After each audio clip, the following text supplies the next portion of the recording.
میرے رسول پاک علیہ وسلم نے فرمایا بندہ اللہ کے سب سے قریب اس وقت ہوتا ہے جب وہ سجدے کی حالت میں ہوتا ہے۔ کس کے قریب ہوتا ہے؟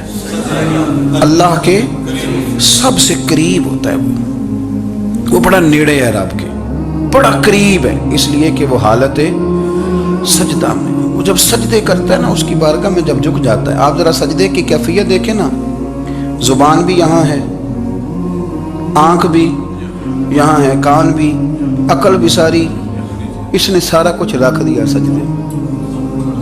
آپ وہ کبھی پیچھے جائیں تو دیہاتوں میں کہا جاتا تھا ناک سے نکیریں نکالو، بہت بڑی سزا ہوتی تھی نا، ناک سے نکیریں نکالو، بڑی سزا ہوتی تھی۔ تو اس نے کہا مالک مجھے کسی نے کہا نہیں، پر دیکھنا میں نے رکھ دی ساری عقل سجدے میں، اور رکھ کے کہا کیا سبحان ربی یا اللہ، اللہ میں پست ہوں تو اعلیٰ ہے، اللہ تو میرا رب ہے اور تو سب سے اعلیٰ اتنا۔ اور فرمایا جب یہ اس کیفیت میں ہوتا ہے تو پھر یہ اپنے رب کے قریب ہوتا ہے۔ کثرت عبادت نوافل، میرے رسول کریم علیہ السلام نے ارشاد فرمایا، حضور فرمانے لگے جس گھر میں اللہ کا ذکر ہوتا ہے وہ گھر زندوں کا ہے، اور جس گھر میں رب کریم کا ذکر نہیں ہوتا وہ گھر زندوں کا نہیں ہے۔ گھر نا ہم نا کتابوں میں پڑھتے ہیں کہ ایک بزرگ کہتے ہیں، حضرت فضیل بن عیاض کہتے ہیں کہ میں ایک گلی سے گزر رہا تھا تو گھر کے اندر کسی قاری صاحب نے قرآن کی آیت پڑھ دی، ولی من خاف مقام ربہ جنتاں، میں تو میرے کانوں سے ٹکرائی تو اللہ نے میری کایا ہی پلٹ دی، میں توبہ کر گیا۔ اب گھر کے اندر سے آواز آئے تو صحیح نہ تلاوت کی، پر اندر سے آواز آتی نہیں، یا ڈیک بجنے کی آواز آتی ہے، یا ٹی وی چلنے کی آواز آتی ہے، یا دھوم مچانے کی آواز آتی ہے۔ عبادت کا وہ جو خاص شوق تھا، وہ جو حسن تھا، وہ جو توانائی تھی، وہ جو بات تھی۔ ایک جگہ پہ ہم بیٹھے تھے تو وہاں ایک صاحب آئے اور انہوں نے آتے ہی کہا کہ مہربانی کریں ذرا مجھے مصلی دے دیں، میرے نہ کچھ نفل رہ گئے۔ تو میں نے وضو کر لیا تو کوئی مصلی مل جائے، مصلی انہیں دے دیا گیا، وہ مصلی لے کے چلے گئے تو پیچھے ایک صاحب نے تبصرہ کیا، کہنے نے کتنا ریاکار بندہ ہے، لوگوں کو دکھا رہا ہے کہ میں نفل پڑھتا ہوں، ہے کو بات کرنے والی۔ میں نے اسے کہا، میں نے کہا تو مہربانی کرنا اس طرح کی ریاکاری تو بھی کر، پکڑ مصلی اور جہاں تو بھی تھوڑی ریاکاری کر کے آ، اٹھ ذرا شکر کر، کوئی یہ ریاکار بھی ملا ہے، کوئی نفل پڑھ کے ریاکاری کر رہا ہے۔ اللہ کا میں کہتا ہوں کو پڑھے تو صحیح نہ، یہ کوئی دور ہے نفل پڑھنے کا، اس میں تو لوگوں کا مزاج ہی نہیں، طبیعت ہی نہیں۔ میں نے کہا چل مہربانی کر یہ لے مصلی اور تو بھی جا تھوڑی سی، یا کر یا ریاکاری کرو تو صحیح نا، مزاج ہی نہیں، ذوق۔ جمعے کی نماز پڑھ کے یوں دنیا بھاگتی ہے، او ہو پتہ نہیں کون سی پیچھے آگ تھی جو بجھائی جائے گی، اور آج تک لوگ مسئلہ پوچھ رہے ہیں کہ تمہیں کی بات والی سنتیں کتنی ہوتی ہیں۔ میں نے کہا کتنے سال ہو گئے جمعہ پڑھتے، کتنے سال ہو گئے، ابھی تک سنتوں کا نہیں پتا، ابھی تک نے علم کے پہلے کتنی رکھتے ہیں اور بعد میں کتنی رکھتے ہیں۔ فجر کی سنتیں کب پڑھنی چاہیے، سنو فجر کی سنتوں کے بارے۔ میرے رسول کریم سید عالم صلی اللہ تعالیٰ علیہ وسلم سے ایک صحابی نے پوچھا تھا، حضور میری فجر کی سنتیں رہ گئیں یا رہ جاتی ہیں تو حکم کیا ہے؟ کیا انداز ہے حضور کا، بخاری مسلم کے لفظ سنو۔ حضور سید عالم صلی اللہ علیہ وسلم فرمانے لگے، اس نے کیا پوچھا تھا، حضور جواب کیا دیتے ہیں؟ فرمایا فجر کی سنتیں کبھی نہ چھوڑنا، فجر کی پہلی 2 سنتیں کبھی نہ چھوڑنا۔ یا رسول اللہ صلی اللہ تعالیٰ علیہ وسلم میری رہ گئی ہیں، رہ جاتی ہیں۔ فرمایا فجر کی 2 سنتیں نہ چھوڑنا، فرمایا فجر کی پہلی 2 سنتیں مجھے دنیا اور دنیا کے اندر جو کچھ ہے وہ سب سے زیادہ پیاری ہے۔ فجر کی 2 سنتیں دنیا اور دنیا میں جو کچھ ہے مجھے وہ سب سے زیادہ پیاری ہیں، اس لیے فجر کی سنتیں نہ چھوڑ کے۔ نبی پاک علیہ السلام نے فرمایا تمہیں پتہ چل جائے نا پہلی صف کا ثواب کتنا ہے، تم قرآن اندازی کرو۔ عمرے کی قرآن اندازی کا تو پوسٹر چھپتا ہے، تو یہ والی قرآن اندازی کب ہونی چاہیے کہ نہیں؟ حضور نے فرمایا تمہیں پتہ چلے کہ اس کا ثواب کتنا تو تم قرآن اندازی کرو، تم قرآن ڈالو۔ جب آپ نماز پڑھ رہے ہوتے ہیں، جب آپ کا مصلی آباد ہوتا ہے، صلاح الدین ایوبی ایک بزرگ سے ملاقات ہو گئی، بیت المقدس پر قبضہ تھا عیسائیوں کا، تو صلاح الدین بڑے پریشان تھے۔ بابا جی کہنے لگے پتر کیا ہوا؟ کہنے لگے حضور پتہ چلا ہے دشمن کے 2 بحری بیڑے اسلحہ لے کے آ رہے، مسلمان پہلے ہی کمزور ہیں، اور اب اگر 2 بحری بیڑے اور آ گئے تو حضور مسئلہ بن جائے گا. تو میں پریشان ہوں کہ کس طرح یہ کم مسئلے والی ہماری فوج ہے کیسے مقابلہ کرے گی. تو بابا جی کہنے لگے پتر اس طرح کرنا، آج رات تو بھی دعا کرنا اور میں بھی کروں گا.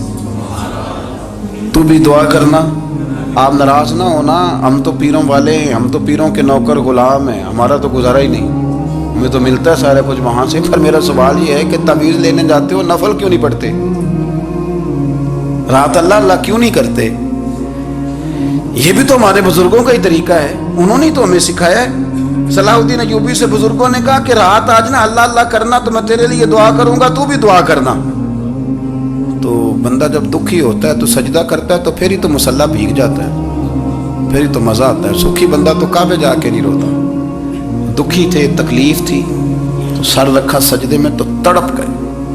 اور وہ بابا جی کہتے ہیں میں مسجد آیا تو صلاح الدین چیخیں مار کے رو رہا تھا اور کہہ رہا تھا مالک میں کوئی اپنی شان کے لیے تو نہیں نہ لڑ رہا، اللہ کو میں کوئی قبضوں کے لیے تو نہیں لڑ رہا، مالک تیرے لیے لڑ رہا ہوں، مجھے بے آبرو نہ کرنا، میری مدد فرمانا. کہتے ہیں میں آیا تھا کہ مسجد میں دعا کروں گا، پر صلاح الدین ایوبی کو روتے دیکھا تو میں لوٹ گیا. تو سویرے صلاح الدین ملے تو بڑے خوش تھے. میں نے کہا پتر کیا ہوا؟ کہنے لگے حضور وہ بحری بیڑے 2 آ رہے تھے نا اسلحہ لے کے، دونوں ڈوب گئے پانی میں ڈوب گئے. تو بابا جی کہنے لگے صلاح الدین وہ پانی میں نہیں ڈوبے، وہ تیرے آنسوؤں میں ڈوب گئے، وہ غرق ہو گئے. وہ جو تو نے مصلی بات کیا تو وہ تیرے آنسوؤں میں ڈوب گئے، وہ غرق ہو گئے، وہ تباہ اتنے قیمتی تھے تیرے آنسو کے بہا لے گئے دشمن کے بحری بیڑوں کو.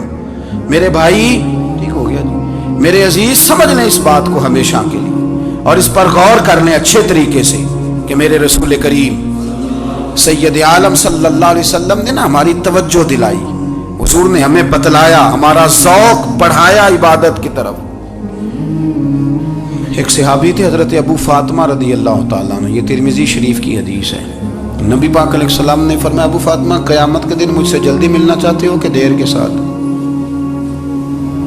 تو کہنے لگے حضور کون ہوگا جو دیر سے ملنا چاہے گا؟ قیامت کے دن آپ سے جلدی ملنا ہے. تو نبی پاک علیہ السلام نے فرمایا پھر اس طرح کرنا، دنیا میں رہ کے سجدے زیادہ کرنا، پھر سجدے زیادہ کرنا، قیامت میں ملاقات جلدی ہو جائے گی، قرب ملے گا تمہیں. اپنے بچوں کے اندر دیکھیں نا ہم شوق پیدا کرتے ہیں، ہمیں صحیح لفظ نہیں بولنے آتے پر ہم بچوں میں شوق پیدا کرتے ہیں کہ پتر ڈاکٹر بن جائے گا تو بڑا نفع کرے گا، تو لوگوں کی خدمت کرے گا، ملک و ملت کی خدمت کرے گا، تیرے ابا کا نام روشن ہوگا، تیرے دادا کی تعریفیں ہوں گی. ہم یہ ذوق پیدا کرتے ہیں. ہم اپنے نوجوانوں کے اندر یہ فکر پیدا کرتے ہیں، انہیں ہم سمجھاتے ہیں کہ میاں جب تم پڑھو گے محنت کرو گے تو فلاں آدمی کی طرح تمہارا نام ہوگا. یہ جتنا ذوق ہم بچوں کے اندر ان چیزوں کا پیدا کرتے ہیں، ہمیں حکم ہے کسی طرح ہم ذوق پیدا کریں کہ پتر نماز پڑھے گا تو اللہ راضی ہو جائے گا، تو سجدہ کرے گا. دیکھیں نا میرے رسول کریم علیہ السلام نے فرمایا 7 سال کے بچے کو مسجد لے کے جاؤ، یعنی اسے شوق دلاؤ، اس کے اندر یہ خاصیت پیدا کرو کہ اس کا دل کرے مسجد میں جانے کو، اس کے اندر یہ خصوصیات لاؤ کہ وہ ہمارے ہاں نا ہر چیز کو پروموٹ کیا جا رہا ہے، ہر چیز کو یعنی سر سنگیت سکھانے کے لیے اکیڈمیاں بن گئی، ہر شے پروموٹ ہو رہی ہے. عبادت کا جذبہ کم ہوتا جا رہا ہے، اللہ کا ذوق ہمارے اندر نہیں رہا. اور اتنا مشکل ہم نے اپنے لیے بنا لیا ہے کہ وہ بندہ جو بڑی زبردست مذہبی گفتگو کر رہا تھا اور تگڑی بات کر رہا تھا، کیا بات ہے، لیکن نماز کے بارے میں کمزوری دکھا جاتا ہے، نوافل کے بارے میں وہ چپکے سے نکل جاتا ہے. امام احمد بن حنبل رحمۃ اللہ تعالی علیہ، مسند امام احمد بن حنبل 14 جلدوں میں ہے مارکیٹ میں، اور مجھے تو خیر پسند ہی پڑی ہے، میں نے تو کئی دفعہ پڑھی ہے. اور کیا بات ہے امام احمد بن حنبل کی، کیسے تگڑے قسم کے محدث تھے اور اللہ نے کتنا انہیں اعزاز عطا فرمایا ہوا تھا. یہ کوڑے بھی کھاتے تھے دین کی خاطر، سارا کرتا لہو سے بھر بھی جایا کرتا تھا. بڑا اعزاز والا شخص تھے، بڑے اعزاز والے. حدیثیں جمع کرنا، حدیثیں لکھنا، حدیث پڑھانا، سارا دن رہتے تھے. کہہ سکتے تھے کہ میں کر تو رہا ہوں کام، اور حدیث بھی موجود ہے کہ عالم عابد سے افضل ہوتا ہے، پر اس کے باوجود امام احمد بن حنبل رحمۃ اللہ علیہ 300 نفل فرض نمازوں کے علاوہ پڑھا کرتے تھے، 300 نوافل روز پڑھا کرتے تھے۔ ان کے بیٹے نے کہا ابا جی مکان خریدنا ہے تو کچھ جگہ کہاں کر کے لوں، بہت ساری آبادیاں، تو فرمایا پتر وہاں لینا جہاں مسجد قریب ہو۔ میرے رسول کریم سید عالم صلی اللہ علیہ وسلم اتنا پسند کرتے مسجد کو، اتنا پسند کرتے نماز کو کہ رسول کریم صلی اللہ علیہ وسلم تہجد کی نماز بھی پڑھتے، پھر حضور فجر کی نماز بھی پڑھتے، نبی پاک وتر کو الگ کر کے پڑھتے، عشاء کے ساتھ نہیں پڑھتے۔ یہ تو ہم اس لیے اجازت دی ہمارے بزرگوں نے کہ بعد میں اٹھے گا کون علیحدہ وتر پڑھنے کے لیے، عشاء کے ساتھ پڑھ لیں۔ وتر پڑھتے، تہجد پڑھتے، فجر پڑھتے، اشراق پڑھتے، چاشت پڑھتے، پھر مغرب کی نماز کے بعد 6 رکعت اوابین پڑھتے، پھر رات کو صلاۃ اللیل پڑھتے۔ سیدہ عائشہ صدیقہ کہتی ہیں زمانہ سو جاتا اور میرے رسول مصلی بچھا کے کھڑے ہو جاتے۔ او یار کھیتی باڑی کر کے نہیں، محنت مزدوری کر کے نہیں، جناب عائشہ کہتی ہیں میں یہ بھی دیکھتی کہ حضور ایک آیت شروع کرتے تو ساری رات اسی کو پڑھتے، اور میری نظر جاتی تو قدم مبارک پہ ورم آ جاتا۔ یار نماز پڑھ پڑھ کے، اتنی مشقت کر کے، اتنی جد و جہد کر کے ورم آ گیا، یا رسول اللہ اتنی محنت کیوں کرتے ہو؟ فرمایا افلا اکون عبدا شکورا، کیا میں اپنے رب کا شکر گزار بندہ نہ بنوں؟ صحابہ کا ذوق عبادتوں کا، ریاضتوں کا، تلاوتوں کا، طبیعت ہے ان کی، وہ ایک دوسرے کو، حضرت مولا علی شیر خدا کرم اللہ تعالی وجہہ الکریم کے زمانے میں روم کے بادشاہ نے کہا یار یہ مسلمانوں کا پتہ تو کرو، یہ آخر کیوں اتنے زیادہ مجاہد ہیں؟ اس زمانے میں جاسوس بھیجنے کا مزاج تھا، اب تو جاسوس پکڑا جاتا ہے، اب تو جاسوس ہے، اور جاسوسی کا شوق ویسے آج بھی ہے۔ عرض کروں تھوڑی سی بات اس عنوان سے، پتہ کیا ہمارا مسئلہ ہے؟ ہم جہاں جاتے ہیں نا وہاں تھوڑی خوشبو سونگنے کی کوشش کرتے ہیں، وہ کیا ہے تو یہ کیا ہے تو ادھر کیا ہے تو تھوڑا سا ادھر کیا ہے۔ میرے رسول پاک پڑھیے درود شریف سارے، پڑھیے ذرا زور سے صلی اللہ تعالی۔ نبی پاک علیہ السلام نے فرمایا جاسوسی نہ کرنا ورنہ تم بندوں کو خراب کر دو، اور فرمایا اس طرح نہ ہو کہ تم کسی کے آپ کھول نہ نکلو تو تمہارے پہلے کھول جائیں۔ یہ جو ذوق ہے نا یہ ختم کریں، چھوڑیں، مطلب آپ کس چکر میں پڑے ہوئے ہیں، اتنی زیادہ توجہ کرنے کی کیا ضرورت ہے؟ اپنے کام سے کام رکھیں، اس میں بندہ تھوڑا سا نا آسان رہتا ہے۔ یہ جو بہت زیادہ ٹٹولنے والے لوگ ہوتے ہیں نا وہ بیچارے پھر عمر ٹٹولتے ہی گزار دیتے ہیں، اس لیے کہ مزاج ہی بہت پکا ہے، گوری کا منہ کھول کے اندر تک ہاتھ ڈالنا، تو پھر کئی دفعہ سامنے سے بچھو بھی لڑ جاتا ہے، خرابی ہوتی ہے۔ تو جاسوسی کی جاتی تھی، اس نے بھی جاسوس بھیجے، کیونکہ قبیلوں کے لوگ تھے، کچھ مسلم کچھ کافر، پہچانے نہیں جاتے تھے لوگ، تو کچھ لوگ اس نے بھیجے، انہوں نے آ کے نا تحقیق کی، ریسرچ کری کہ آخر ماجرا کیا ہے، تو واپس جا کے انہوں نے رپورٹ دی نا روم کے بادشاہ کو۔ اس رپورٹ کا ایک جملہ بڑا شاندار ہے، وہ کہنے لگا بادشاہ ہمیں مسلمانوں کی کوئی سمجھ نہیں آئی، ہمیں کوئی سمجھ نہیں آئی۔ انہوں نے کہا کیوں نہیں سمجھ آئی؟ کہنے لگے یار عجیب بندے ہیں، جب رات مصلے پہ بیٹھتے ہیں تو یوں لگتا ہے ان کا دنیا سے رشتہ ہی کوئی نہیں، کوئی کسی کو نہیں جانتا، کوئی اپنے دکھ سنا کے رو رہا ہے، کوئی اپنی بات کر کے رو رہا ہے، لگتا ہے کہ ان کا کوئی رشتہ ہے ہی نہیں جب مصلے پہ بیٹھتے ہیں۔ اور فرمایا جب سویرے یہ جہاد کرنے نکلتے ہیں تو لگتا ہے ان سے زیادہ دلیر ہی کوئی نہیں، حالانکہ جو مسلوں پہ رونے دھونے کے لوگ ہوتے ہیں وہ کئی دفعہ جہاد میں کام نہیں کرتے، لیکن عجیب لوگ ہیں کہ رات کے راہب ہیں، دن کے مجاہد ہیں، کوئی سمجھ نہیں آتی۔ میرے عزیز ان لوگوں نے مصلی آباد کر کے رکھا، تلاوتیں ان کا ذوق رہی، منظر روز پڑھنا، اسباق پڑھنا، وظائف پڑھنا، یہ ان کا ذوق رہا۔ شیخ شہاب الدین سہروردی رحمۃ اللہ علیہ، اس پر ایک بندے نے اعتراض کیا، اس نے کہا جی آپ کس قسم کے صوفی ہیں، مرید بیٹھے ہیں اور آپ وہاں نفل پڑھ رہے ہیں؟ یہ بھی بڑا مسئلہ ہوتا ہے نا، جو بندہ ملنے آتا ہے وہ اپنے ٹائم کے حساب سے آتا ہے، اور اس کا یہ بھی خیال ہوتا ہے کہ پیر صاحب جو ہیں وہ چونکہ درویش ہیں تو نہ انہیں روٹی کھانی چاہیے نہ سونا چاہیے، چونکہ وہ درویش ہیں، اور ہم چونکہ درویشوں کے ماننے والے ہیں لہذا ہمارا یہ طریقہ ہونا چاہیے کہ جیسے ہم کہیں درویش ویسے ہی کر جائے۔ حالانکہ جس کو ہم درویش کہیں گے آپ اس کی مانیں گے،